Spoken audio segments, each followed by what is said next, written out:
¿Y si te dijera que el miedo que hoy te paraliza, no es más que una ilusión creada por tu mente? La mayoría de las personas no fracasan por falta de talento, fracasan por miedo. Miedo al rechazo. Miedo a fallar. Miedo a ser juzgados. Pero hay una filosofía milenaria que ha destruido esos miedos por siglos, el estoicismo. Marco Aurelio, Séneca y Epicteto no escribieron desde la teoría, enfrentaron guerras, persecuciones, esclavitud, enfermedad y muerte. Y aún así, fueron imparables. Descubrieron principios psicológicos tan poderosos, que hoy la neurociencia apenas empieza a confirmar su eficacia. Este vídeo no es motivación barata. Aquí aprenderás 10 lecciones estoicas aplicables, prácticas, y respaldadas por la filosofía y la psicología actual, que te ayudarán a romper tus cadenas mentales y liberar todo tu poder interior.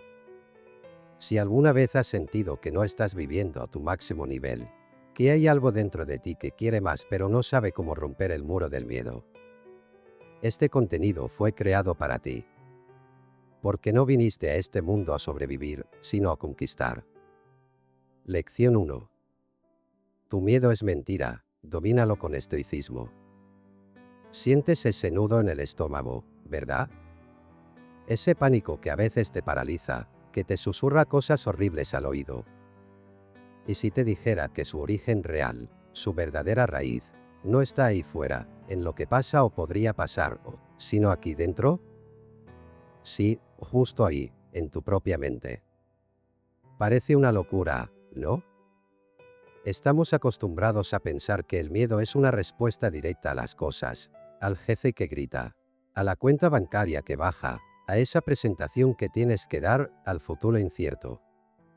Creemos que esos eventos son la causa de nuestro temor.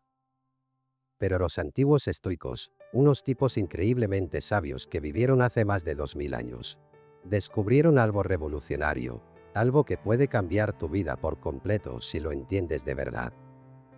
Ellos se dieron cuenta de que rara vez reaccionamos al evento en sí. No.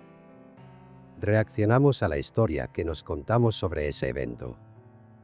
Reaccionamos a nuestra opinión, a nuestro juicio sobre si eso es malo, peligroso, terrible o insoportable. Piensa en esto un momento. ¿Alguna vez te has sentido fatal por algo que, viéndolo después, no era para tanto? O al revés, algo que a otros les aterroriza a ti te deja indiferente. La diferencia no está en el hecho, está en la interpretación. El gran Epicteto, un esclavo que se convirtió en uno de los filósofos más influyentes, lo resumió de forma magistral. Él dijo, no nos afecta lo que nos sucede, sino lo que nos decimos sobre lo que nos sucede, boom. Ahí está la clave de todo. El poder no está fuera, está en tu diálogo interno. Ese evento externo, la crítica, el posible fracaso, la incertidumbre es neutro. Es como una pantalla en blanco. Eres tú quien proyecta la película de terror sobre ella con tus pensamientos. Imagínate que tienes que hablar en público. El evento en sí es solo eso, tú, hablando frente a otras personas. Neutro. Pero entonces empieza la película mental, voy a hacer el ridículo, se van a reír de mí, me voy a quedar en blanco, esto va a ser un desastre. Esos pensamientos, esas opiniones, son los que generan el sudor frío, el corazón acelerado, el deseo de salir corriendo. No es el público, no son las palabras que tienes que decir, es la interpretación catastrófica que tú estás creando. Los estoicos entendieron esto a la perfección. Se dieron cuenta de que la mayor parte de nuestro sufrimiento, especialmente el que viene del miedo y la ansiedad, es autoinfligido. Es un producto de nuestra propia mente calenturienta imaginando futuros espantosos. Otro gigante del estoicismo, Séneca, un hombre que asesoró a emperadores y enfrentó peligros reales, lo expresó de maravilla, sufrimos más a menudo en la imaginación que en la realidad. ¿Cuántas veces te has pasado noches en vela preocupándote por algo que al final no ocurrió, o que si ocurrió, no fue ni la mitad de terrible de lo que habías imaginado? Gastamos una energía brutal temiendo fantasmas, sombras creadas por nuestra propia mente. Y aquí viene lo verdaderamente poderoso: si el miedo nace de nuestras opiniones y juicios, entonces, podemos cambiarlo. Tenemos ese poder. No podemos controlar siempre lo que pasa afuera, eso es imposible. Siempre habrá incertidumbre, desafíos, gente difícil. Pero sí podemos controlar cómo interpretamos todo eso. Podemos elegir qué historia nos contamos. Marco Aurelio, que no era solo un filósofo sino también el emperador de Roma, imagínate el estrés y los miedos que debía manejar, nos dejó un tesoro en sus meditaciones. Él constantemente se recordaba a sí mismo el poder de su mente: tienes poder sobre tu mente, no sobre los acontecimientos externos. Date cuenta de esto y encontrarás la fuerza. La fuerza no viene de evitar los problemas, sino de fortalecer tu ciudadela interior, tu capacidad de mantener la calma y la razón incluso en medio de la tormenta. ¿Cómo se hace esto en la práctica? No es magia, es entrenamiento mental. Es empezar a observar tus propios pensamientos como si fueras un científico curioso. Cuando sientas que el miedo empieza a subir, detente un segundo. Pregúntate: ¿qué me estoy diciendo ahora mismo sobre esta situación? ¿Es un hecho objetivo, o es mi interpretación teñida de pánico? ¿Estoy exagerando el peligro real? ¿Qué es lo peor que realmente podría pasar, y podría soportarlo? Al principio cuesta, claro. Estamos muy acostumbrados a reaccionar en automático. Pero cada vez que cuestionas un pensamiento temeroso, cada vez que lo examinas con la luz de la razón en lugar de dejarte arrastrar por él, estás debilitando su poder. Estás reentrenando tu cerebro. Estás construyendo esa fortaleza interior de la que hablaba Marco Aurelio. Zenón de Citio, el fundador de esta escuela filosófica, sentó las bases al enseñar que la clave para una buena vida, una vida tranquila y plena, lo que llamaban eudaimonia, era vivir de acuerdo con la razón y la naturaleza. Y el miedo irracional, ese que se basa en juicios distorsionados, es precisamente lo contrario a la razón. Es un ruido mental que nos impide ver las cosas como son y actuar con sabiduría. Así que la próxima vez que el miedo llame a tu puerta, recuerda: es muy probable que sea un fantasma creado por tu propia mente, una opinión disfrazada de hecho. No le abras la puerta sin más. Míralo a los ojos. Cuestiónalo. Desármalo con tu razón. Pregúntate qué te estás diciendo y elige contarte una historia diferente, una más ajustada a la realidad. Una que te empodere en lugar de paralizarte. Porque al final, como nos enseñaron estos sabios, la libertad más grande no es la ausencia de problemas externos, sino la maestría sobre nuestro propio mundo interior. Al entender que el miedo es, en gran medida, una construcción mental, recuperas las riendas. Dejas de ser una víctima de tus emociones y te conviertes en el arquitecto de tu propia paz y fortaleza. Y ese, amigo mío, es el primer paso gigantesco para liberar todo ese potencial increíble que llevas dentro. Desarma esa opinión llamada miedo y empieza a vivir de verdad. Lección 2. Blinda tu mente, el poder de imaginar lo peor. ¿Y si te dijera que la clave para ser más fuerte, para sentir menos miedo ante los problemas, es imaginarte el desastre total? Suena completamente loco, ¿verdad? Va en contra de todo lo que nos han dicho: piensa en positivo, no llames a la mala suerte. Pero, ¿y si esa evitación constante de lo negativo fuera, en realidad, lo que nos hace más débiles y miedosos? Hay una técnica mental, una herramienta potentísima que usaban los estoicos hace miles de años, que va exactamente en la dirección contraria. Y es flipante lo efectiva que puede ser. Ellos la llamaban premeditatio malorum, que suena muy serio, pero básicamente significa la premeditación de los males. O, en cristiano, pararte a pensar deliberadamente en las peores cosas que podrían pasarte. Sé lo que estás pensando, pero ¿para qué querría yo hacer eso? No es suficiente con los problemas reales como para encima inventarme más, ahí está el quid de la cuestión. No se trata de ser un cenizo o de amargarte la vida porque sí. Es un entrenamiento. Es como ir al gimnasio de la mente para fortalecer tu músculo de la resiliencia. Piensa en cómo funciona el miedo normalmente. Suele ser un monstruo vago, informe, que vive en las sombras de nuestra mente. Tememos fracasar, perderlo todo, que pase algo malo, pero rara vez nos paramos a definir exactamente qué significa eso. Y como no lo definimos, el monstruo parece enorme, invencible. La premeditatio malorum enciende la luz en esa habitación oscura. Te obliga a mirar al monstruo a la cara. ¿Cómo? Pues imaginando activamente esos escenarios temidos. ¿Qué es lo peor que podría pasar si pierdes el trabajo, si esa relación se acaba, si ese proyecto fracasa estrepitosamente, si te pones enfermo? Visualízalo.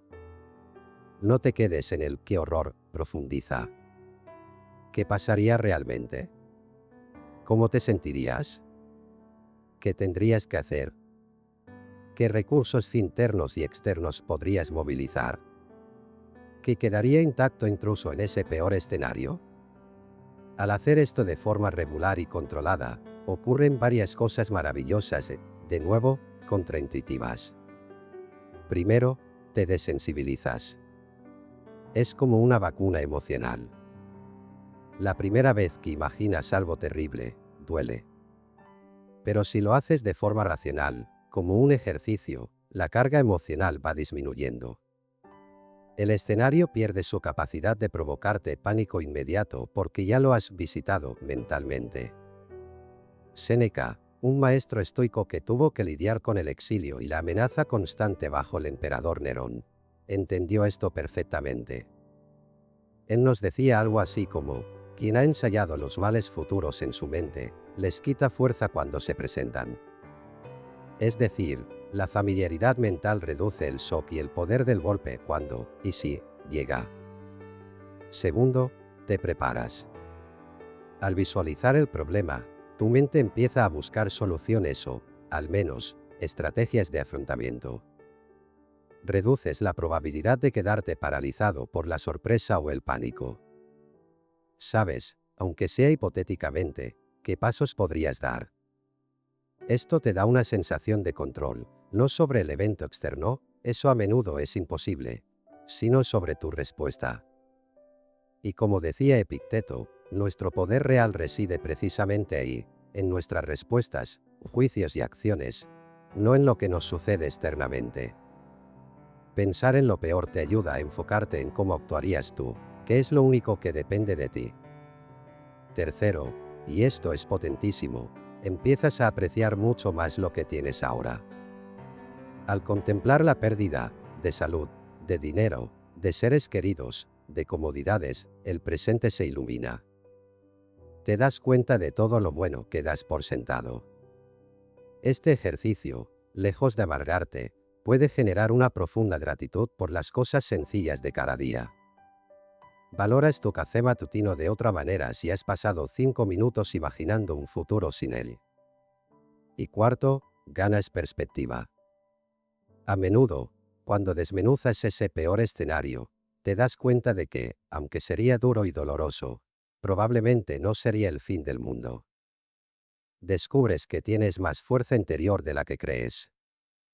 Te das cuenta de que muchas de las cosas que tememos perder son bienes externos, como los llamaban los estoicos, cosas que son preferibles tener, pero cuya ausencia no destruye tu capacidad de ser una persona virtuosa y resiliente.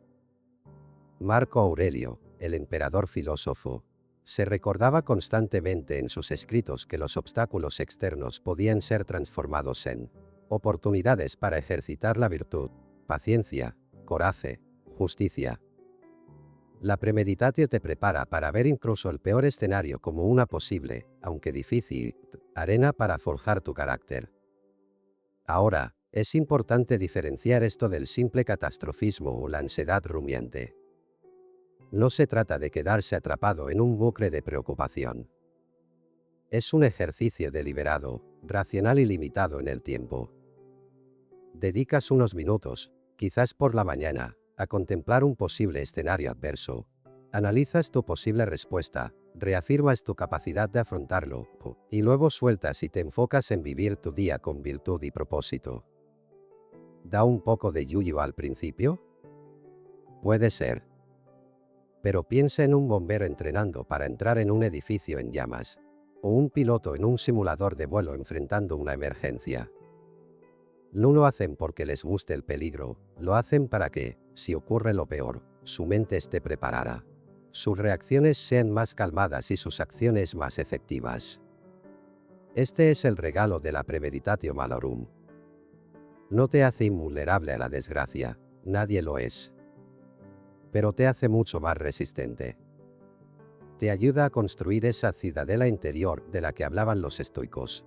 Un refugio mental de calma y razón que los golpes de la fortuna no pueden derribar fácilmente.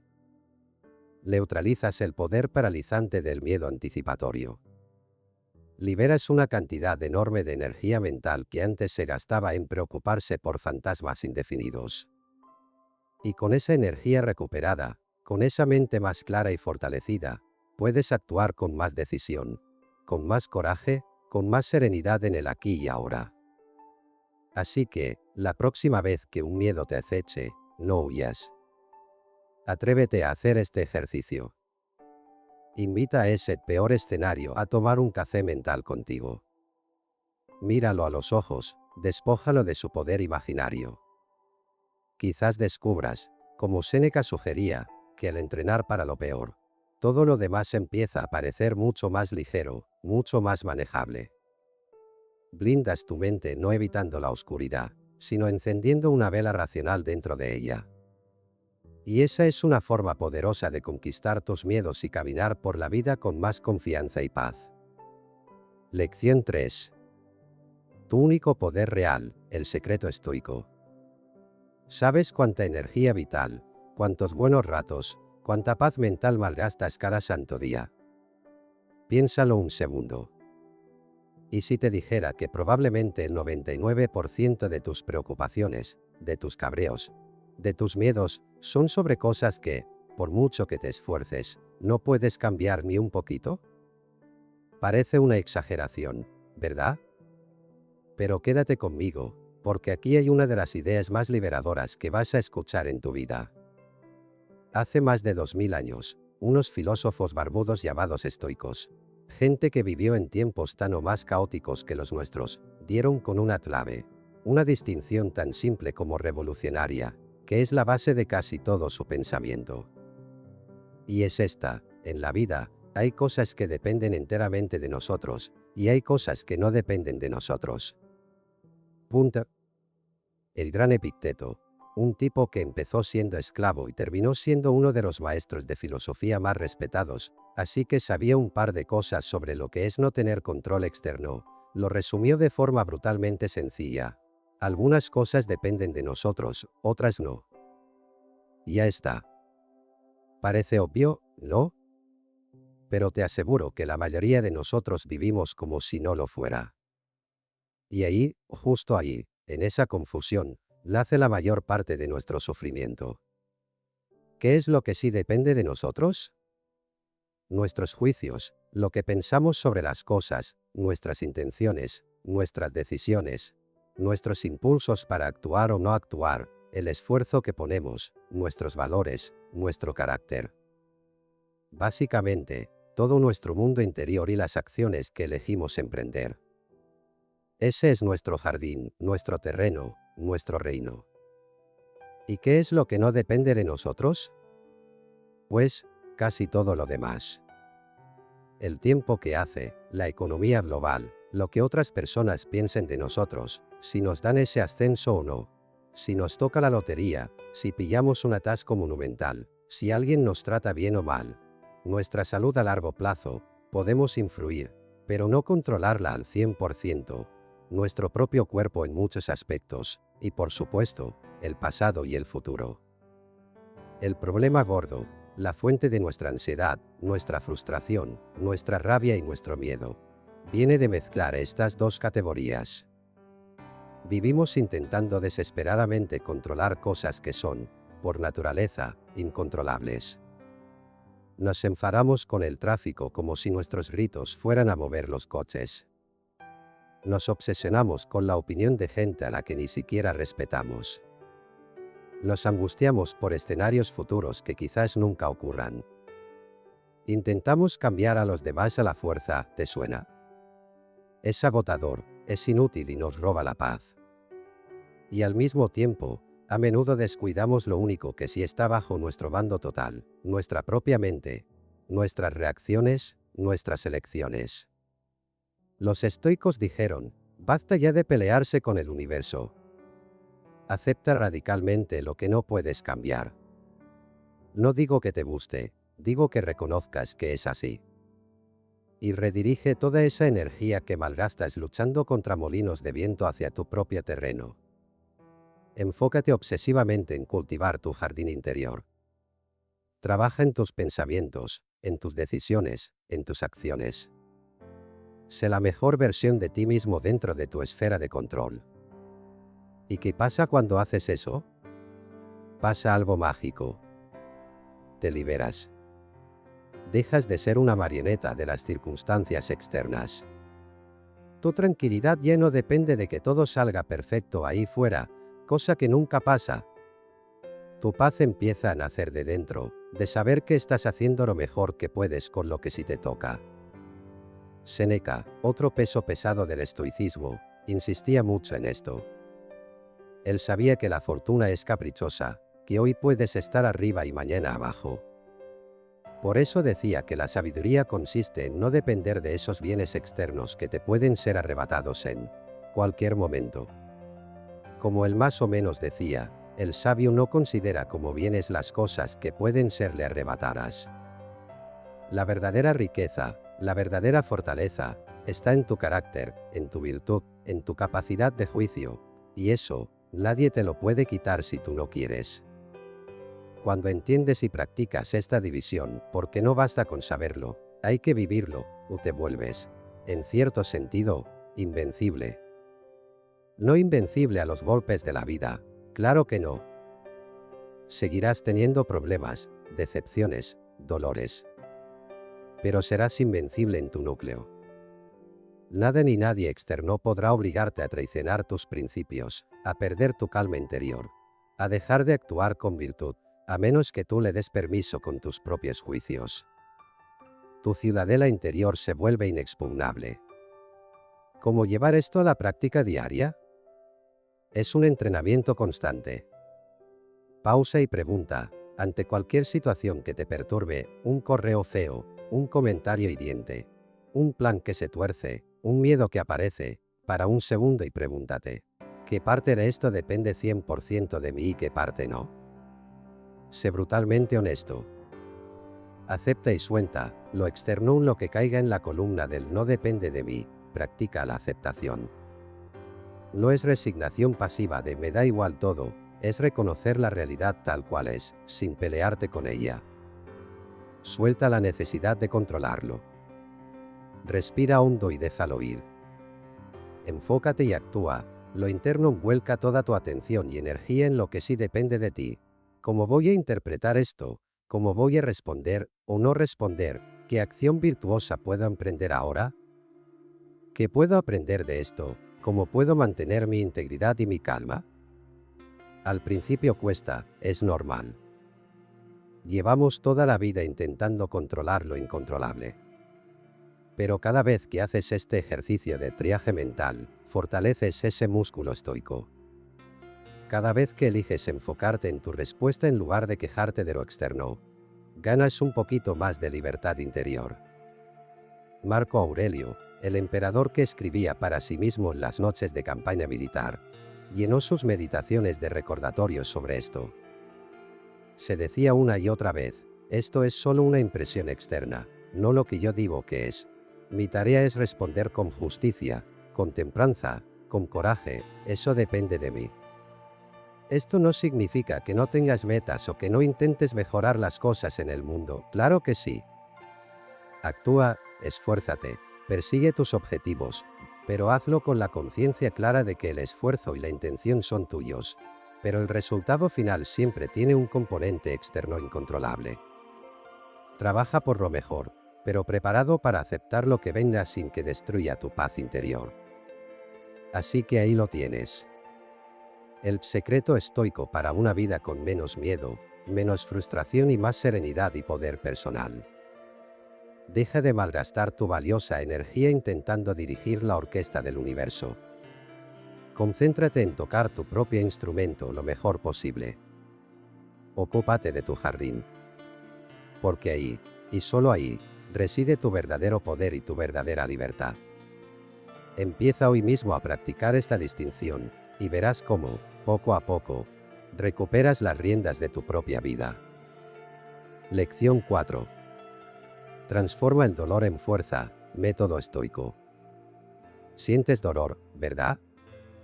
Físico, emocional, todos lo sentimos.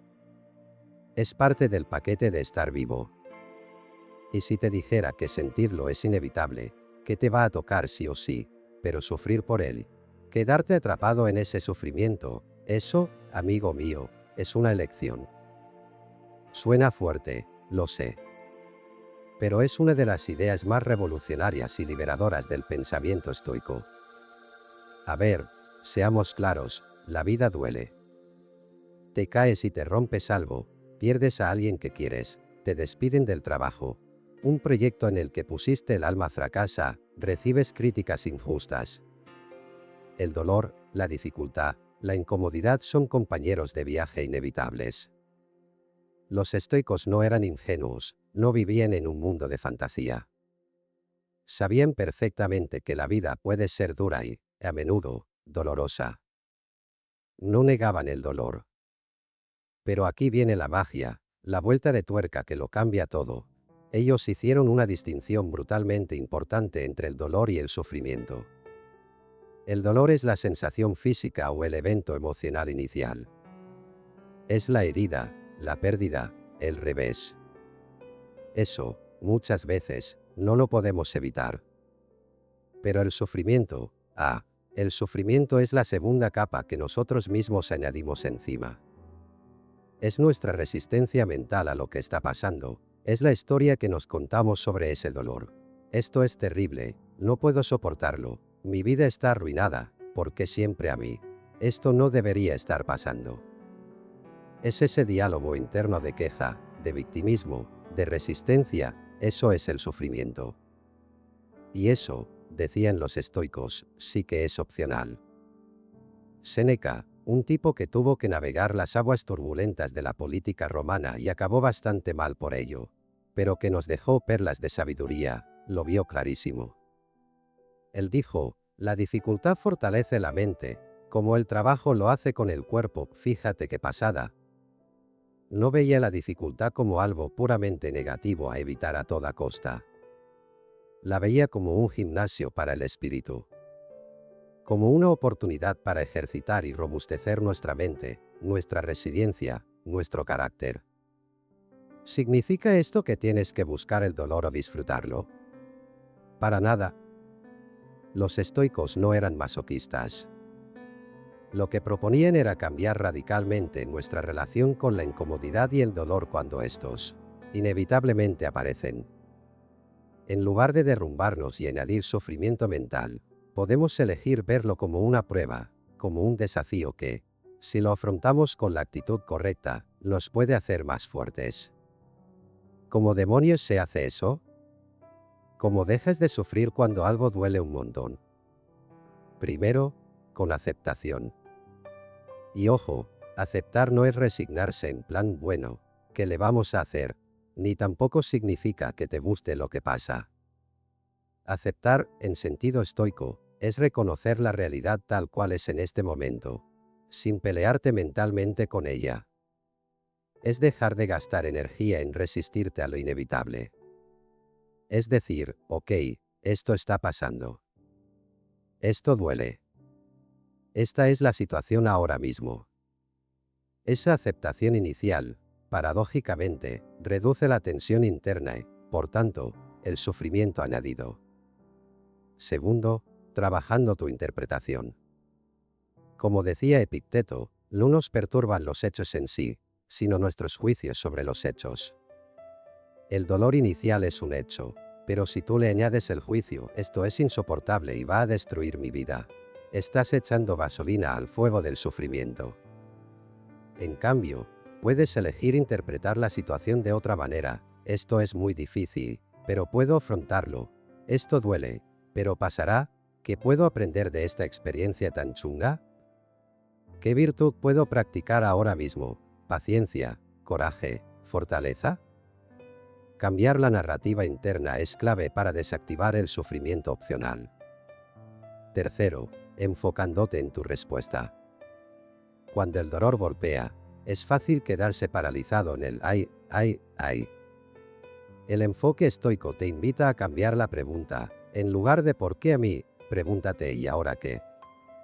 ¿Qué puedo hacer? ¿Cuál es el siguiente paso constructivo, por pequeño que sea, que si está en mi mano? Esto te devuelve la sensación de agencia, te saca del rol de víctima pasiva y te pone en el asiento del conductor de tu respuesta. Quizás no puedes quitar el dolor, pero sí puedes elegir cómo actuar a pesar del dolor. Marco Aurelio, el emperador filósofo, tenía una imagen potentísima para esto. Decía que la mente racional es como el fuego. Todo lo que le eches, incluso cosas frías u obstáculos, el fuego lo consume y lo convierte en más llama, en más calor. El obstáculo en el camino se convierte en el camino, escribió. De la misma manera, una mente entrenada en el estoicismo puede tomar las dificultades, el dolor, los reveses, y usarlos como combustible para fortalecerse, para crecer, para brillar más. Donde otros ven un muro, el estoico ve materia prima para construir algo más fuerte dentro de sí. Musonio Rufo, otro gran estoico que fue exiliado varias veces y sabía de penalidades, enseñaba que afrontar las dificultades con virtud era esencial para el entrenamiento del alma. No las buscaba, pero cuando llegaban, las usaba como oportunidades para practicar el coraje y la resistencia. Ahora, es importante aclarar, esto no significa reprimir tus emociones o hacerte el insensible. Claro que no. Siente la tristeza, siente el enfado, siente el dolor, son respuestas humanas naturales. La diferencia está en no dejar que esas emociones, filtradas por juicios negativos y resistencia, se convierten en un sufrimiento que te paralice y te amargue la existencia de forma indefinida. Reconoce la emoción, permítete sentirla, pero no te identifiques completamente con ella ni construyas una narrativa de catástrofe a su alrededor. ¿Cómo empezar a practicar esto? Cuando sientas dolor o enfrentes una dificultad, observa, distingue la sensación pura, el dolor físico, la emoción inicial, de la historia que te estás contando sobre ella, el sufrimiento. Acepta la sensación, no luches mentalmente contra el hecho de que duele o es difícil. Respira. Reconoce, esto está aquí ahora. Reinterpreta, pregúntate, ¿hay otra forma de ver esto? ¿Qué puedo aprender? ¿Cómo puedo usar esto para fortalecerme? Busca el ángulo constructivo, por pequeño que sea. Actúa, enfócate en la acción. ¿Cuál es el siguiente paso, por mínimo que sea, que puedes dar y que dependa de ti? Hazlo. No es fácil, requiere práctica constante, como ir al gimnasio. Pero cada vez que eliges no añadir sufrimiento mental al dolor inevitable, te vuelves un poco más libre, un poco más fuerte. Dejas de ser una víctima de las circunstancias para convertirte en alguien que es capaz de transformar el plomo de la adversidad en el oro de la fortaleza interior. Así que recuerda, el dolor llamará a tu puerta, es inevitable. Pero tú decides si le invitas a quedarse indefinidamente, si le pones una alfombra roja de quejas y resistencia. Eso es sufrir, o si lo reconoces, aprendes de él y lo usas como combustible para encender tu propio fuego interior. La elección, por increíble que parezca, es tuya. Lección 5. Memento Mori, tu mejor arma versus procrastinación. ¿El mejor truco contra la procrastinación? Esa fuerza casi mágica para dejar de aplazar las cosas importantes. Es algo que normalmente evitas pensar, algo que te da repelús, tu propia muerte. Suena oscuro, ¿verdad? Tétrico intruso.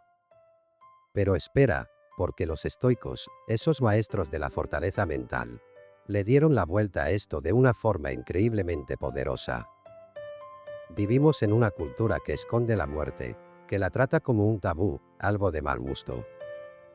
Queremos ser jóvenes para siempre, vivir como si el tiempo fuera infinito. Y justo ahí, en esa ilusión de eternidad, es donde la procrastinación monta su campamento base. ¿Para qué empezar hoy ese proyecto que te ilusiona pero te da miedo? ¿Para qué tener esa conversación incómoda pero necesaria? ¿Para qué ponerte en forma o dejar ese mal hábito? Va, ya lo harás mañana. Siempre hay un mañana, ¿no? Pues, no, y en el fondo, lo sabes. Los estoicos no andaban con rodeos. Tenían una frase clave, un concepto central, memento mori.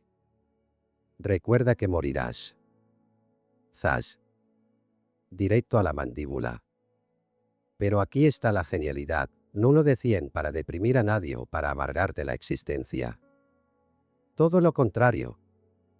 Lo usaban como un revulsivo, como un chute de energía vital, como la herramienta definitiva para vivir una vida con propósito y sorpresa, para vencer la maldita procrastinación.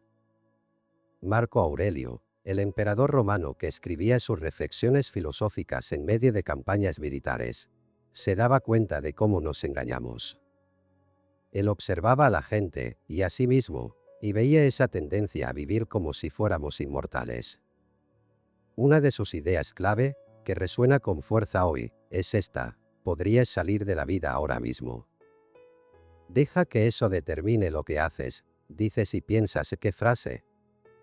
Es una llamada a la acción brutal. Si fueras consciente de que cada momento podría ser el último, seguirías perdiendo el tiempo en tonterías. ¿Seguirías aplazando lo que de verdad te importa por miedo, pereza o distracción? La conciencia de la muerte no es una invitación a la desesperación, sino a la urgencia. Te obliga a preguntarte, ¿es esto en lo que quiero gastar mi tiempo limitado y precioso? ¿Esta tarea que estoy evitando es importante para mí, para mis valores, para mi legado, por pequeño que sea? Si la respuesta es sí, memento mori te da una patada en el trasero para que te pongas en marcha ahora. No mañana, no la semana que viene. Ahora. Porque ahora es lo único que realmente tienes garantizado. Otro grande, Séneca, dedicó un ensayo entero a este tema, llamado Sobre la brevedad de la vida. Y su argumento principal es demoledor: no es que la vida sea corta en sí misma, es que nosotros la hacemos corta. ¿Cómo? Pues malgastando el tiempo. Preocupándonos por chorradas, persiguiendo placeres vacíos, dejándonos llevar por la corriente, y, por supuesto, procrastinando. Él decía algo así como: no es que tengamos poco tiempo, sino que perdemos mucho. La vida es lo suficientemente larga y se nos ha dado con generosidad para la realización de las más grandes cosas, si la invertimos toda bien. Memento mori es el recordatorio constante para que inviertas bien tu tiempo, para que no lo pierdas. ¿Cómo te ayuda esto a vencer la procrastinación en la práctica? Primero, genera urgencia real. Ese ya lo haré pierde su fuerza cuando interiorizas que quizás no haya un nuevo.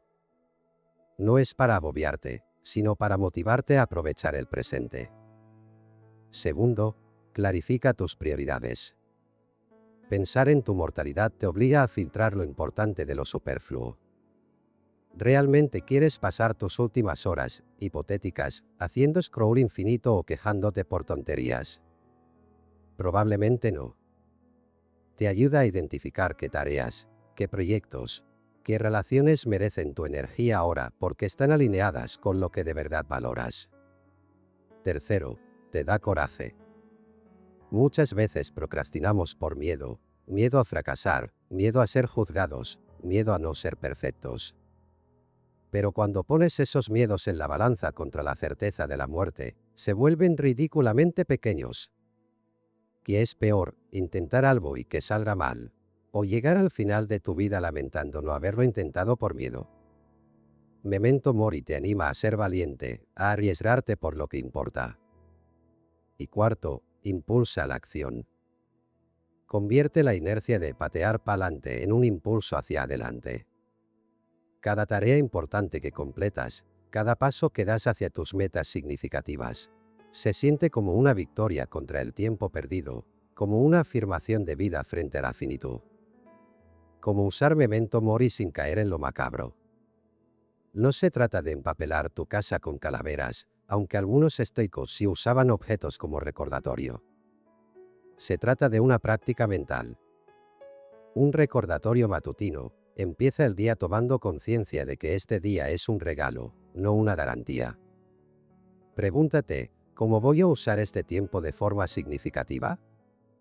Un filtro para decisiones. Cuando dudes si hacer algo importante o dejarlo para después, aplica el filtro.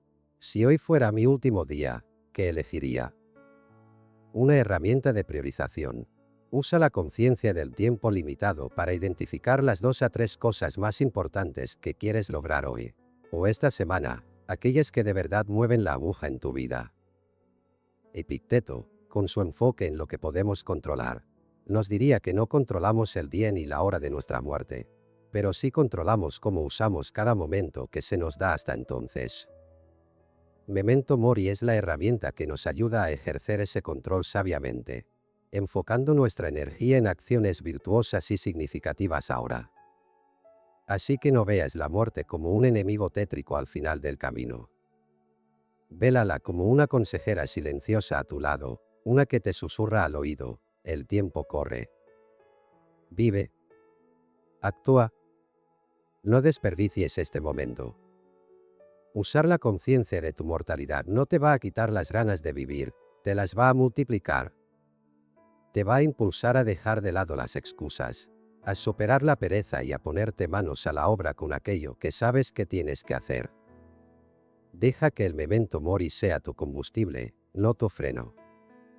Que te recuerde que cada decisión, cada acción o inacción, está tejiendo el tapiz de tu vida, tu legado.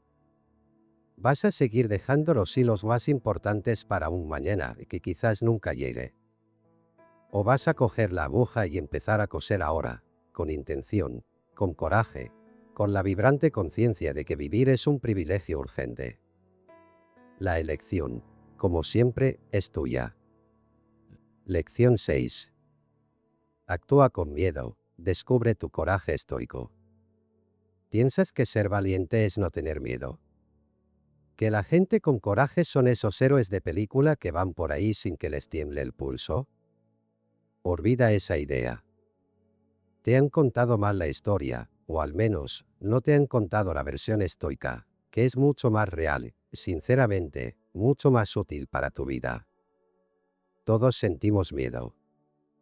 Es una emoción humana básica, un mecanismo de supervivencia. El miedo a fallar, al rechazo, a lo desconocido, al dolor, incluso a hablar en público, es normal. Los estoicos, esos filósofos prácticos de la antigua Grecia y Roma, lo sabían perfectamente. No eran robots sin emociones. Sentían miedo, sentían ansiedad, sentían todas las movidas humanas. Pero aquí viene la diferencia crucial, el cambio de chip que lo revoluciona todo. Para ellos, el coraje, la valentía, lo que llamaban andriyá, una de sus 4 virtudes cardinales, no tenía nada que ver con la ausencia de miedo. Nada. El verdadero coraje estoico consiste en sentir el miedo, y actuar de todas formas. Consiste en hacer lo que es correcto, lo que es necesario, lo que te dicta tu razón y tus valores, a pesar de que tengas las piernas temblando o el estómago encocido. Es que piénsalo. Si solo actúas cuando te sientes seguro y sin miedo, ¿qué mérito tiene eso? ¿Dónde está la fortaleza ahí? La verdadera prueba de carácter, la verdadera oportunidad para crecer y demostrar de qué pasta estás hecho, surge precisamente cuando sientes miedo, cuando dudas, cuando la situación te impone, pero eliges no dejarte paralizar por esa sensación. Musonio Rufo, un estoico romano increíblemente práctico y valiente, sufrió el exilio varias veces por mantenerse fiel a sus principios, lo expresaba de maravilla. Él nos enseñó que es precisamente en esos momentos donde tiemblan las piernas, donde sientes mayor temor, donde tienes la oportunidad de oro para ejercitar la virtud y demostrar tu verdadera fortaleza. El miedo no es una señal para detenerte, es una invitación a mostrar tu coraje. ¿Por qué es tan importante actuar a pesar del miedo? Porque si dejas que el miedo sea el que mande, te conviertes en su esclavo. El miedo te empieza a dictar lo que puedes y no puedes hacer, encoge tu mundo, limita tu potencial. Te impide tomar riesgos necesarios, perseguir tus sueños, decir lo que piensas, defender lo que es justo. Te quedas atrapado en tu zona de confort, que a menudo se convierte en una jaula. Actuar a pesar del miedo es un acto de liberación. Es decirle al miedo, ok, te siento, estás aquí, pero no eres tú quien toma las decisiones. Mando yo, manda mi razón, mandan mis valores. Cada vez que haces esto, cada vez que das un paso adelante aunque sea con miedo, le quitas poder a ese miedo y te lo das a ti mismo. Es como ir al gimnasio, cada repetición de actuar con miedo fortalece tu músculo del coraje. Séneca, otro gigante estoico, vivió en tiempos peligrosos y entendía bien la necesidad del coraje no solo en grandes batallas, sino en la vida cotidiana. Llevó a decir, a veces, incluso vivir es un acto de coraje. Enfrentar las dificultades del día a día, levantarte después de una caída, mantener tus principios cuando es difícil, todo eso requiere valentía. Y esa valentía no nace de la ausencia de temor, sino de la decisión de actuar correctamente por encima de él. Él creía firmemente que el hombre valiente considera recta su obligación, aunque sea ardua, persevera en cumplirla, sin ceder. La clave está en perseverar en tu deber, en lo correcto, aunque el miedo te esté susurrando que te detengas. Epicteto, el esclavo que se convirtió en filósofo, nos daría otra clave aquí con su famosa distinción. El sentimiento inicial de miedo, esa reacción física, quizás no la controlemos al 100%, puede surgir automáticamente. Pero lo que sí controlamos es nuestra respuesta a ese miedo. Controlamos si le damos nuestro asentimiento, si dejamos que nos domine y dicte nuestra acción, o si elegimos actuar guiados por la razón y la virtud a pesar de la sensación. Ahí reside nuestro poder y nuestra libertad. Piensa en Marco Aurelio, emperador de Roma, enfrentando guerras, plagas, traiciones. ¿De verdad creemos que no sentía miedo? Seguro que sí. Pero sus meditaciones están llenas de autorrecordatorios para enfocarse en su deber, en actuar con justicia, con razón, por el bien común, independientemente de sus miedos o incomodidades personales. Su coraje no era no sentir miedo, sino no dejar que el miedo le impidiera hacer lo que tenía que hacer. Entonces, ¿cómo cultivamos este tipo de coraje en nuestra vida? No es un interruptor mágico, es una práctica constante. Reconoce el miedo, no luches contra él. Cuando aparezca, nómbralo. Ok, estoy sintiendo miedo / ansiedad / nervios. No intentes suprimirlo a la fuerza, eso a menudo lo intensifica. Simplemente acéptalo como una sensación presente. Consulta tu razón y valores, pregúntate, más allá de este miedo, ¿qué es lo correcto / necesario / valioso hacer aquí? ¿Qué me dicta mi mejor yo? Conéctate con tu propósito, tu deber, tus principios. Da el primer paso, pequeño, no tienes que saltar al vacío de golpe. ¿Cuál es la acción más pequeña que puedes dar ahora mismo en la dirección correcta, aunque sea con miedo? Hazla. Escribir esa primera línea, hacer esa llamada, ponerte las zapatillas para salir a correr. La acción genera momentum y a menudo disminuye el miedo una vez que estás en movimiento. Enfócate en la acción, no en la sensación. Pon tu atención en la tarea que estás realizando, en el hacer, más que en el sentir.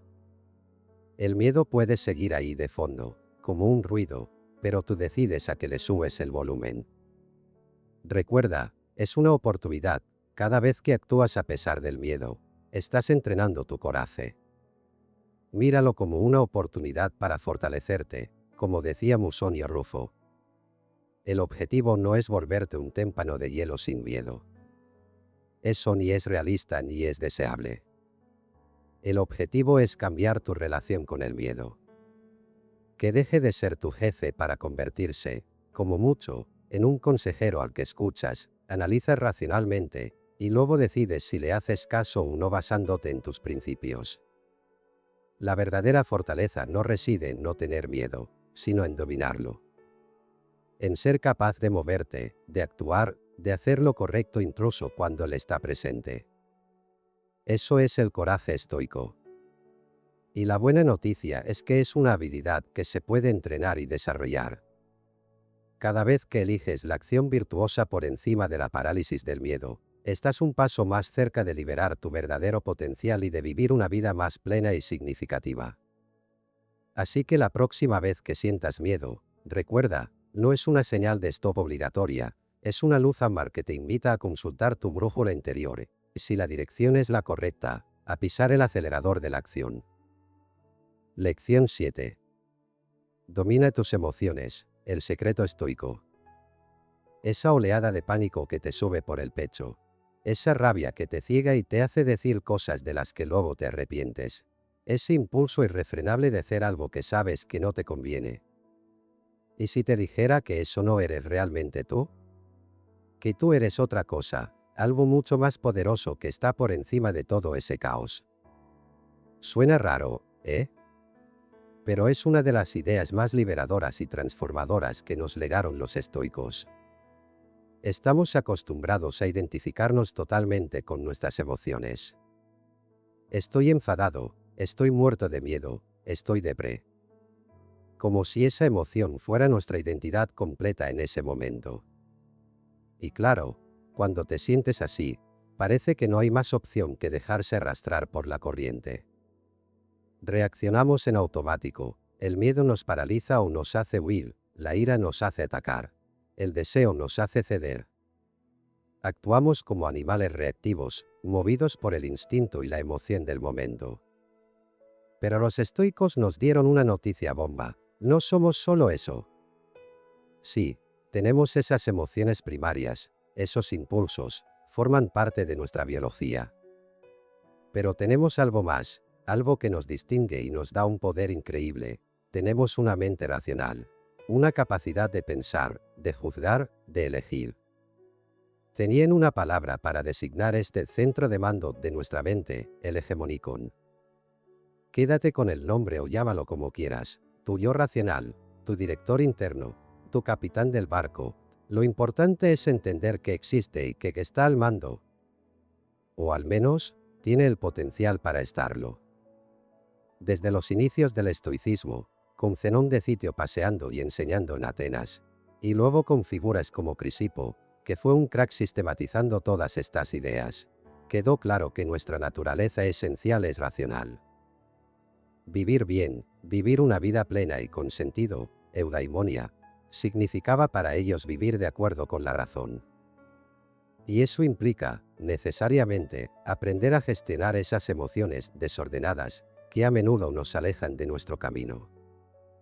Crisíporo tenía claro, su idea fundamental era que, el alma se fortalece al resistir y ordenar las emociones caóticas mediante la razón. No se trata de no sentir, sino de que la razón ponga orden en ese torbellino interior. Imagínate que tu mente es como un carruaje. Tienes los caballos salvajes de las emociones, el miedo, la ira, el deseo, que tiran con fuerza y a veces se desbocan. Pero luego estás tú, el cochero. Ese cochero es tu parte racional, tu hegemonicon. Ese cochero tiene las riendas. Puede dejarse arrastrar por los caballos desbocados, o puede agarrar bien las riendas, observar hacia dónde quieren ir los caballos, y decidir si esa es la dirección correcta o si hay que calmarlos y guiarlos hacia otro lado, hacia tu verdadero destino, tu propósito. Tú no eres los caballos, eres el cochero con las riendas. Esa es la clave. La mayor parte de nuestro sufrimiento y nuestros errores vienen de dejar que los caballos vayan a su bola, de permitir que las emociones tomen el control total del carruaje. Te enfadas en un atasco y empiezas a gritar, ¿sirve de algo? Sientes miedo ante un reto y te paralizas, te ayuda a crecer. ¿Te sientes ofendido por una crítica y respondes con agresividad, mejora la situación? En todos esos casos, el cochero, tu razón, se ha quedado dormido o ha soltado las riendas, y los caballos de la emoción campan a sus anchas. ¿Cómo despertar al cochero? ¿Cómo fortalecer ese hegemonicón para que sea el quien dirija? Primero, cultivando la conciencia. Tienes que darte cuenta de cuando están tirando los caballos. Aprender a observar tus emociones desde una pequeña distancia, sin identificarte inmediatamente con ellas.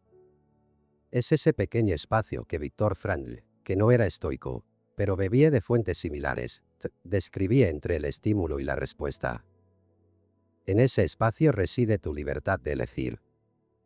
Mindfulness, autoconciencia, llámalo como quieras, pero se trata de pillar la emoción justo cuando nace, antes de que tome el control. Segundo, examinando tus juicios. Como nos enseñó Epicteto hasta la saciedad, no son los eventos los que nos perturban, sino nuestros juicios sobre ellos. Y las emociones intensas casi siempre vienen de juicios automáticos y a menudo exagerados. Esto es terrible. No puedo soportarlo, me está atacando. Tu hegemonicón tiene el poder de cuestionar esos juicios. ¿Es esto realmente tan grave? ¿Hay otra forma de verlo? ¿Esta emoción se basa en un hecho o en mi interpretación? Al cambiar el juicio, a menudo la emoción pierde su fuerza. Tercero, conectando con tu propósito y tus valores. Tu razón no opera en el vacío. Se guía por tus principios, por lo que consideras importante, por la persona que quieres ser. Cuando una emoción te impulsa a actuar de una manera, por ejemplo, la pereza te dice que te quedes en el sofá, tu hegemonicón puede preguntar, ¿esta acción me acerca o me aleja de mis objetivos, de mis valores? Y entonces, puedes elegir actuar en línea con tu propósito, no con tu impulso momentáneo. Cuarto, practicando. Esto es fundamental. El hegemonicón, como un músculo, se fortalece con el uso. Cada vez que pausas antes de reaccionar, cada vez que cuestionas un pensamiento negativo, cada vez que eliges hacer lo correcto aunque no te apetezca, estás entrenando a tu cochero interior. Cada pequeña victoria de la razón sobre el impulso desordenado te hace más fuerte para la próxima vez. Séneca escribió un tratado entero sobre la ira, analizando cómo surge y cómo la razón puede desmantelarla antes de que cause estragos. Él entendía que la razón podía actuar como un filtro, como un consejero sabio que nos ayuda a responder a las provocaciones con calma y dignidad, en lugar de reaccionar como animales heridos.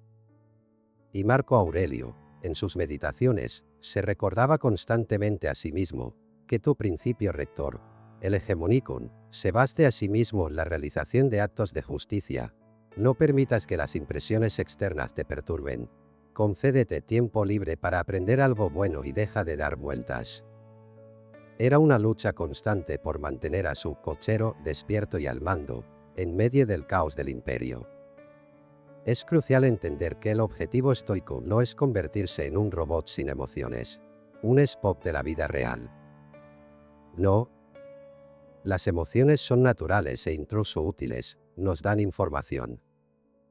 El objetivo es alcanzar la apatía, que no significa apatía o indiferencia, sino un estado de tranquilidad interior, libre de las pasiones perturbadoras e irracionales. Es decir, que las emociones estén al servicio de la razón, y no al revés. Que seas tú quien guía a las emociones, y no ellas las que te arrastran a ti. Así que la próxima vez que sientas esa oleada emocional que amenaza con llevarte por delante, recuerda, tú eres el cochero. Respira hondo. Observa a los caballos. Coge las riendas con firmeza. Pregúntale a tu razón cuál es el camino correcto. y elige ser el amo de tu mundo interior, no su esclavo. Ese poder, esa capacidad de elección racional, ya está dentro de ti. Solo tienes que reconocerlo, confiar en él y practicar, día a día, el arte de ser el dueño de ti mismo. Lección 8. Hábitos estoicos que destruyen el miedo. ¿Sabes eso que te da una pereza horrible hacer cada día? Quizás levantarte temprano cuando suena el despertador, ponerte a entrenar aunque no te apetezca, estudiar esa asignatura coñazo, o simplemente hacer esa tarea del curro que llevas evitando. Pues cada vez que, a pesar de la pereza, lo haces, estás destruyendo un trozo de tus miedos futuros. Sí, como lo oyes. Esa pequeña batalla diaria contra tu propia resistencia es mucho más que cumplir una tarea. Es construir tu armadura contra el miedo. Parece raro conectar la disciplina de hoy con el miedo de mañana, ¿verdad? Pero los estoicos, esos cracks de la fortaleza mental, vieron la conexión clarísima.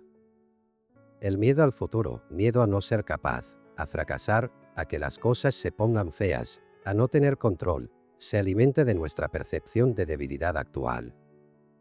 Se nutre de la duda sobre si tendremos lo que hay que tener cuando lleguen las dificultades. ¿Y cuál es el antídoto más potente contra esa duda?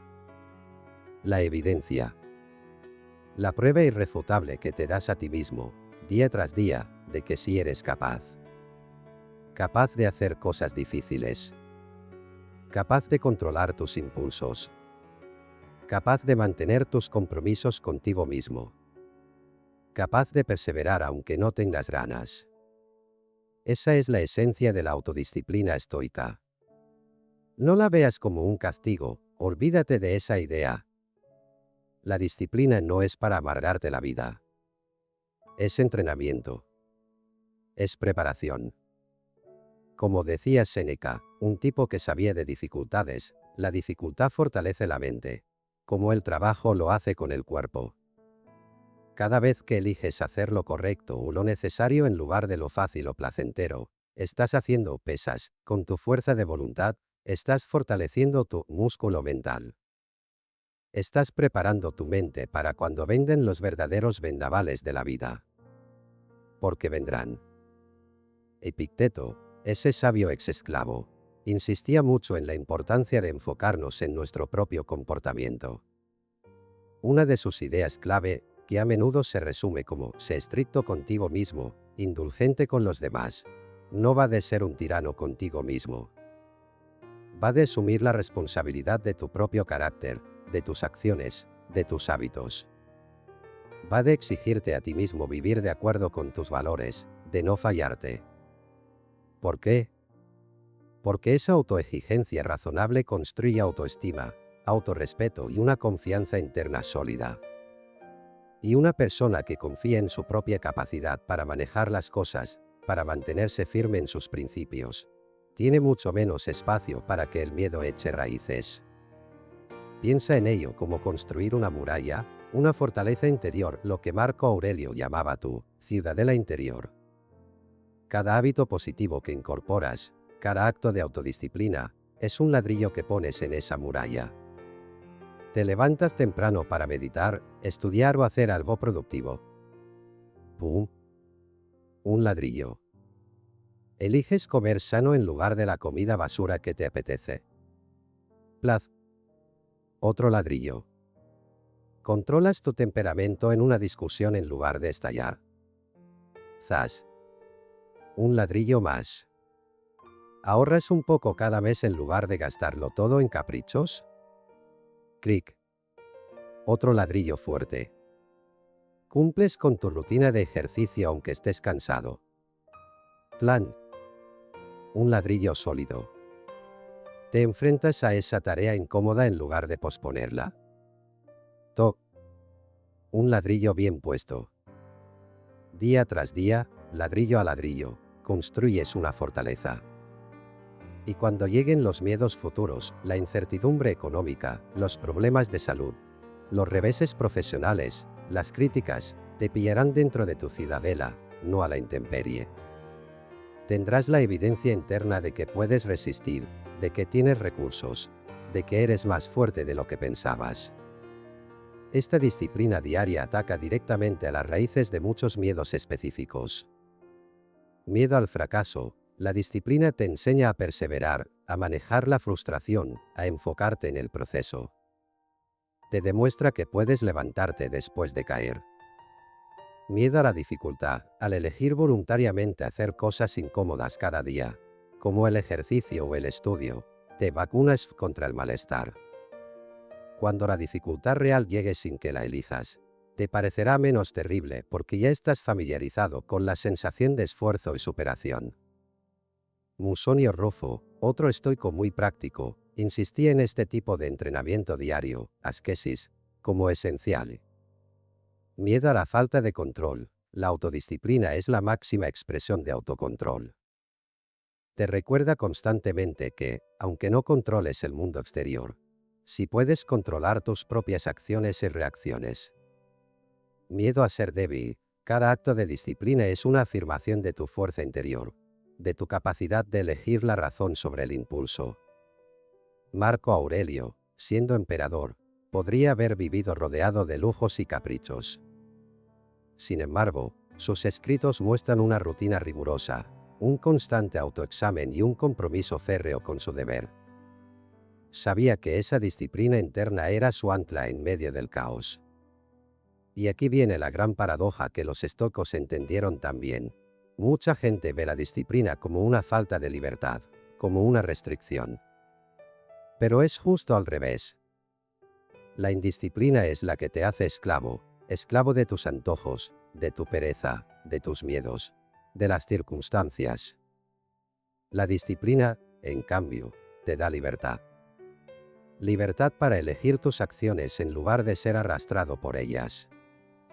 Libertad para perseguir metas a largo plazo. Libertad de la tiranía de las emociones y los impulsos momentáneos. Libertad del miedo paralizante porque sabes que has estado entrenando para esto. ¿Cómo empezar a construir esta fortaleza? No tienes que convertirte en un monje espartano de la noche a la mañana. Empieza pequeño, elige un hábito, una pequeña acción disciplinada que puedas mantener casi todos los días. Puede ser hacer la cama, leer 10 páginas, caminar 20 minutos, algo manejable. Busca la consistencia, no la perfección, la clave es la repetición. Si fallas un día, no pasa nada. No te castigues. Simplemente retómalo al día siguiente. Es la constancia a lo largo del tiempo lo que construye la muralla. Trátate como a alguien a quien respetas, cumple las promesas que te haces a ti mismo.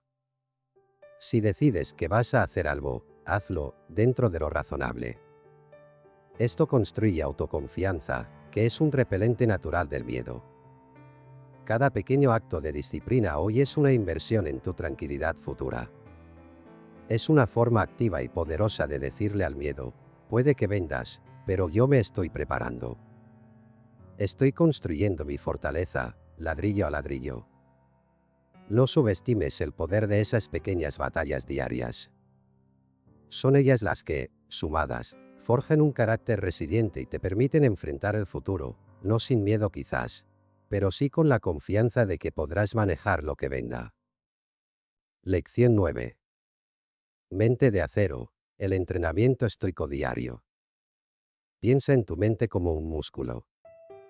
Ahora mismo, siendo sincero contigo, está en modo sofá y peli, buscando solo comodidad y evitando cualquier esfuerzo.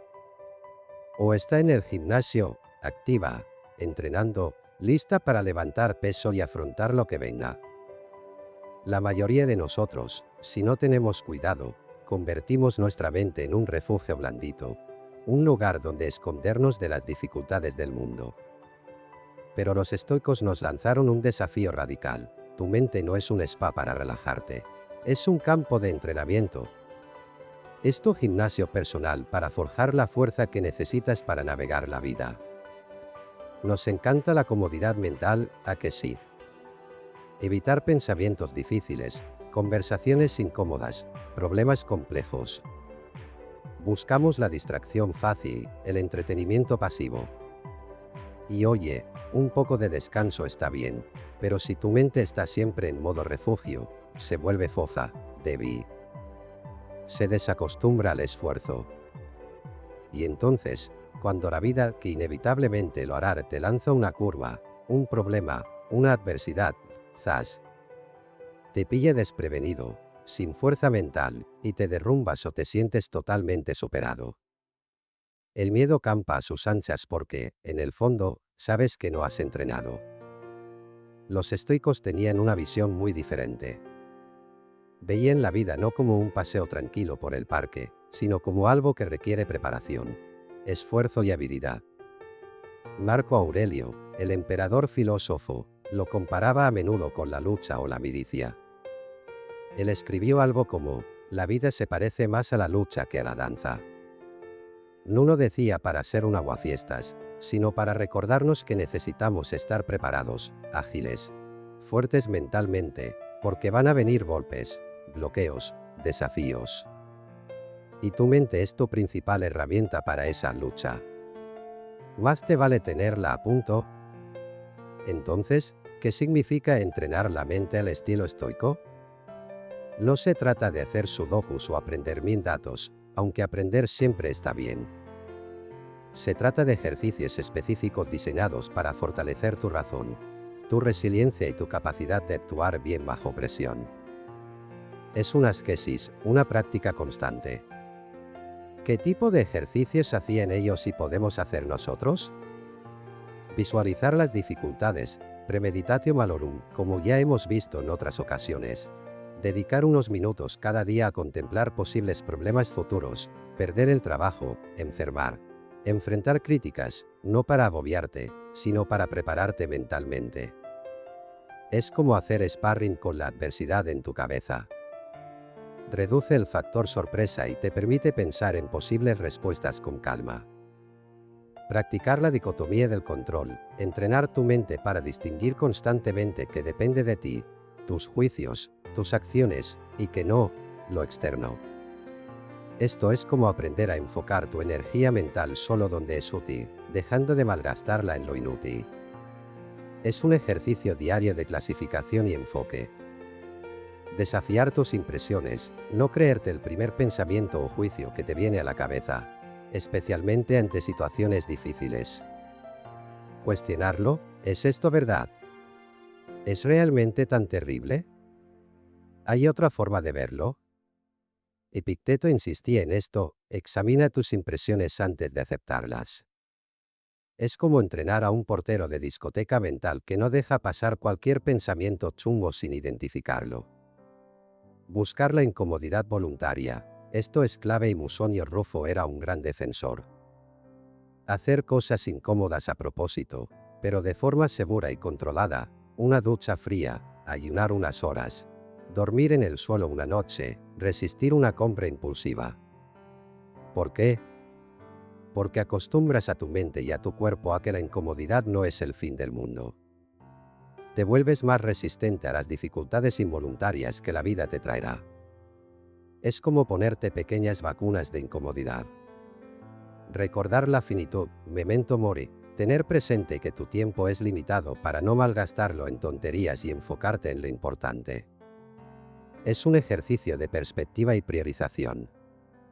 Practicar la virtud, buscar activamente oportunidades en tu día a día para actuar con coraje, hacer algo que te da miedo, con justicia, ser ecuánime con otros, con templanza, controlar tus impulsos, y con sabiduría, tomar decisiones racionales. Cada situación es una oportunidad de entrenamiento. Como ves, el gimnasio mental estoico tiene una rutina bastante completa. Y todos los grandes estoicos, de una forma u otra, insistían en esta necesidad de práctica constante. Epicteto veía la filosofía como un entrenamiento diario para la vida, no como un debate teórico. Séneca nos recordaba que las dificultades son pruebas que nos fortalecen. Las dificultades son las que muestran lo que los hombres son. Un espíritu no entrenado se quiebra ante ellas, uno entrenado, se crece. ¿Cuáles son los beneficios de convertir tu mente en un gimnasio en lugar de un refugio? Resiliencia de acero. Te recuperas antes y mejor de los golpes. Las cosas te afectan, claro, pero no te hunden. Claridad mental bajo presión.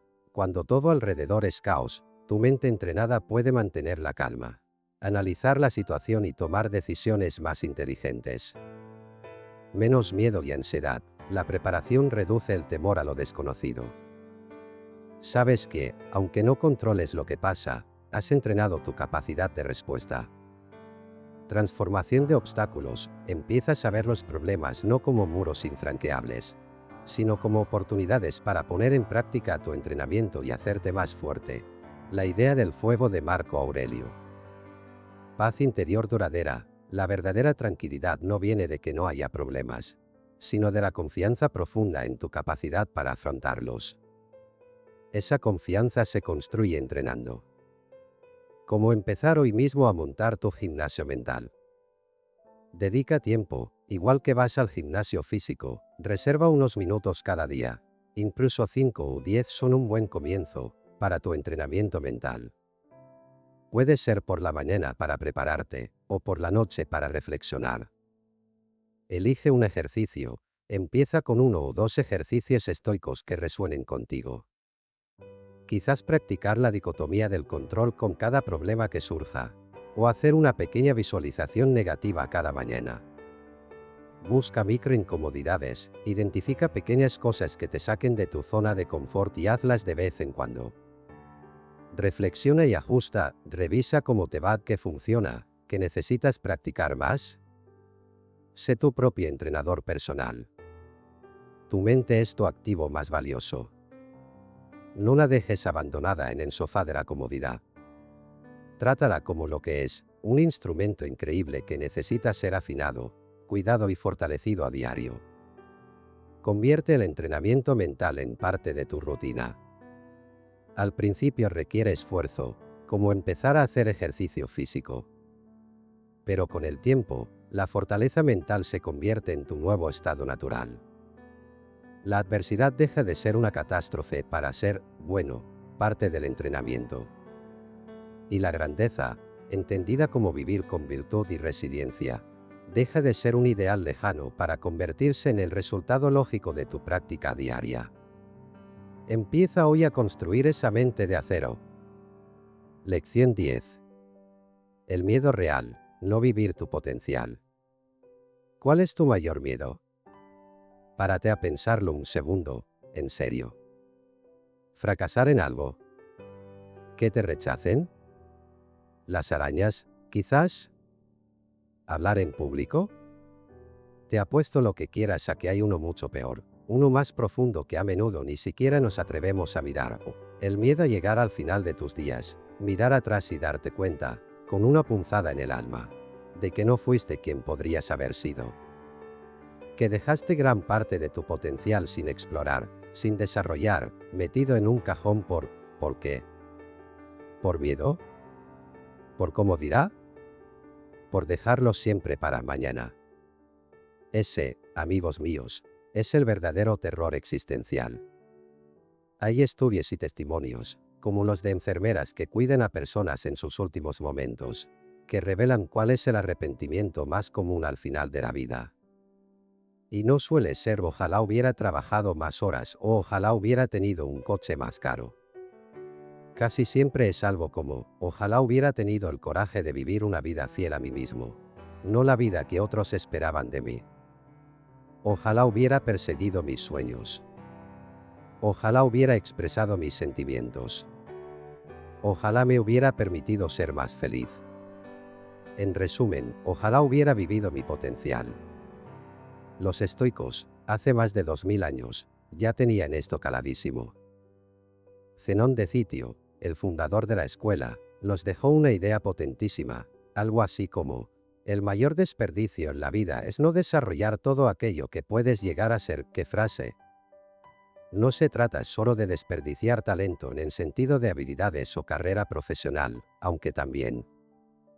Para un estoico, nuestro potencial más profundo reside en nuestra capacidad única como seres humanos.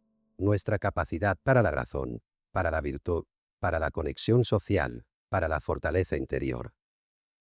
Nuestro potencial es convertirnos en la mejor versión de nosotros mismos, más sabios, más justos, más valientes, más moderados.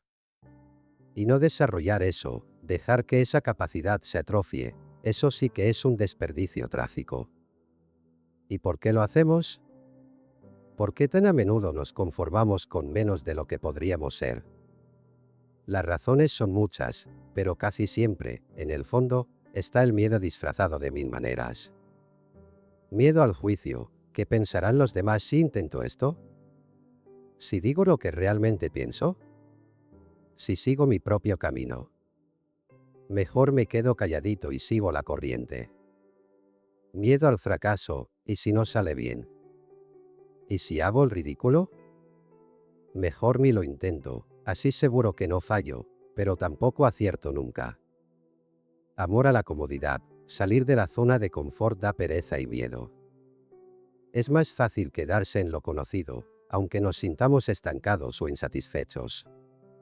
El crecimiento duele un poquito. Distracciones constantes. Vivimos rodeados de ruido, de chorradas que nos roban el tiempo y la energía mental que podríamos dedicar a lo importante, a nuestro crecimiento, como ya advertía Séneca sobre cómo malgastamos la vida. Falta de claridad. A veces, simplemente no nos hemos parado a pensar quiénes queremos ser, cuáles son nuestros valores, cuál es ese potencial que queremos desarrollar. Vamos a la deriva. Frente a todo esto, el estoicismo no es una filosofía pasiva de aguantar y ya está. Es una llamada a la acción radical. Te dice, despierta. Hazte cargo. Tienes dentro de ti una capacidad increíble para la razón y la virtud. Úsala. Desarróllala. No te conformes con ser una versión mediocre de ti mismo por culpa del miedo o la pereza. Epicteto, con su énfasis en nuestra facultad de elección, la proairesis, nos machacaba con esto. Nuestra tarea principal en la vida es cuidar y ejercitar esa capacidad de elegir bien, de alinear nuestras acciones con la razón y la naturaleza. Vivir tu potencial es usar esa capacidad al máximo cada día.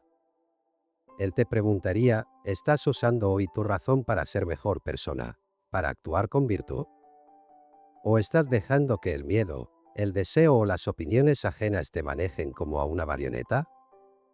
Marco Aurelio, en sus meditaciones, se daba caña a sí mismo constantemente para levantarse, cumplir con su deber como ser humano y como emperador, no perder el tiempo en vanidades y enfocarse en contribuir al bien común. Él entendía que su potencial estaba ligado a cumplir su función en el cosmos de la mejor manera posible, con virtud y razón. Se recordaba, no malgastes lo que te queda de vida en pensamientos inútiles sobre otros. Piensa en cambio en la tarea que la naturaleza te asigna, en aquello para lo que estás aquí. Y Séneca, siempre práctico, nos urgía a aprovechar el tiempo, a no posponer la vida.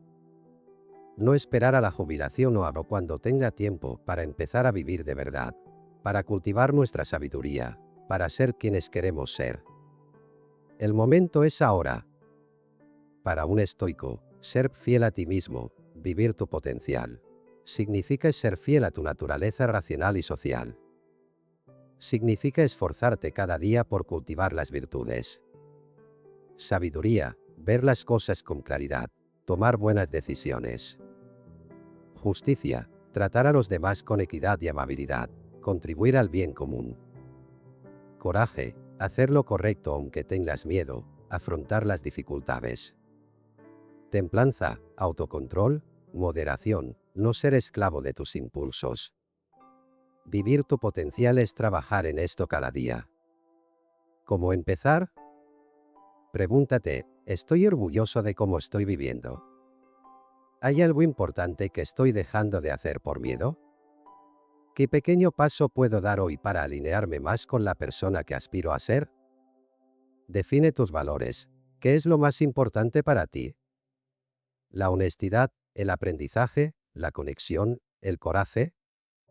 Ten claros tus principios para que guíen tus acciones. Actúa, no solo pienses, La filosofía estoica es práctica. No basta con leer o reflexionar. Hay que llevarlo a la acción. Empieza ese proyecto, ten esa conversación, haz ese cambio.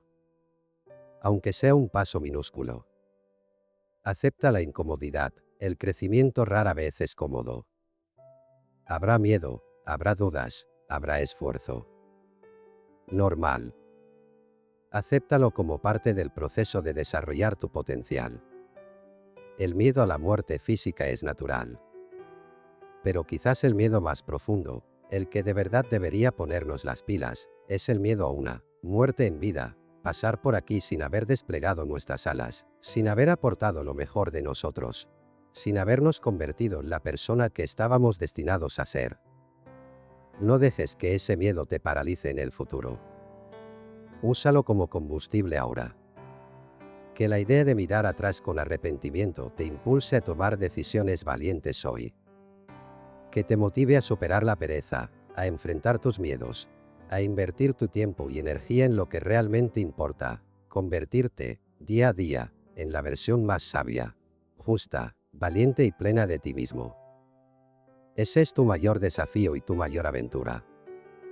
A por ello, si llegaste hasta aquí, ya diste el primer paso, enfrentar tus miedos con la mente de un estoico. Ahora la pregunta es, ¿vas a volver a dejarte dominar por ellos? ¿O vas a usar estas lecciones para romper el molde y vivir como si fueras imparable? Recuerda esto siempre. Tu mayor enemigo no es el mundo. Es tu miedo a enfrentarlo. Déjame en los comentarios cuál de estas 10 lecciones estoicas te tocó más. ¿Cuál vas a aplicar desde hoy? Estoy leyendo todo, y respondo a los comentarios que muestran verdadera transformación. Suscríbete si quieres más contenido brutal sobre estoicismo, poder mental, productividad y filosofía para conquistar tu vida. Dale like si esto te dio valor, y compártelo con alguien que necesite destruir sus miedos hoy. Porque ya lo sabes. Tu momento es ahora. Y la vida no espera a los que dudan.